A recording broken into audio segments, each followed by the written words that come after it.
subang sa bulan, sa sidlakan tujugan jawaa.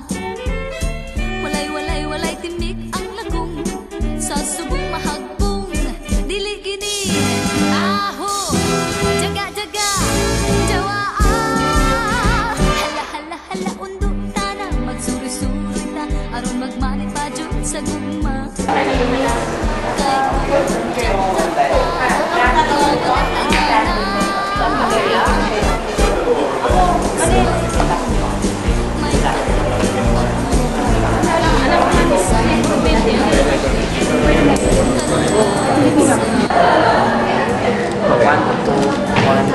Andre, tama. Sige.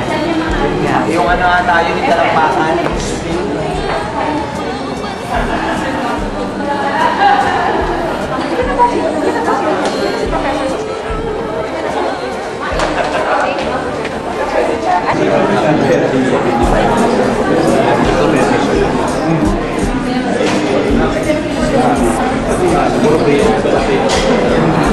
Sabi niya, putar din natin. Kasi hindi ko maalala. Kasi ako na hindi mo nakakabili.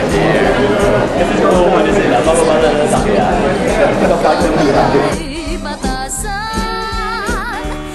Our next is Mga Piling Dulang Mindanao, unang aklat by Dr. Arthur Casanova.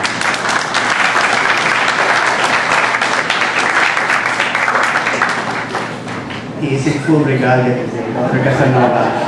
This book is an assemblage of plays written by famous playwrights in Mindanao. Featured in this book are the so-called ethnic plays and dramatic pieces that showcase meaningful and relevant advocacies in our society. Our next author, of course, is Dr. Arthur Casanova.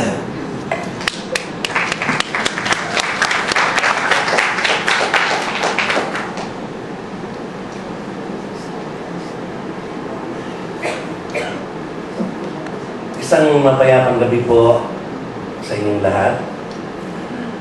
Unang-una po ay nais kong magpasalamat kay Dr. Madalastas na nagbukas po ng kanyang magandang palat para makapaglathala kami dito kasama ng aking ilang mga kaibigan. At ngayon nga po ay nagpapasalamat ako ng talagang labis-labis kay Joe at kay Jack na nagpatuloy sa kanilang pagtitiwala na makapaglathala ko ng mga aklat sa UST Press.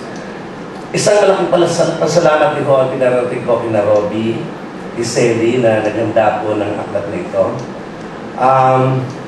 At nagpapasalamat din po ako kay General Dr. De Leon, dati po presidente ng Mindanao State University. Nakapiling natin ngayon. At ilang miyembro ng alumni ng Mindanao State University ng bibigay suporta po. Ako po kasi galing sa Mindanao State University, hindi po ako taga roon, ngunit ako naging estudyante at naging professor po doon. Kung kaya't ang aklat po Mga Piling Dulang Mindanao na aking sinulat ngayon ay hindi lamang po mga dula ko ang narito, kundi ito po ay kalipunan ng mga dula ng mga pangunahing manulat ng dula sa Mindanao.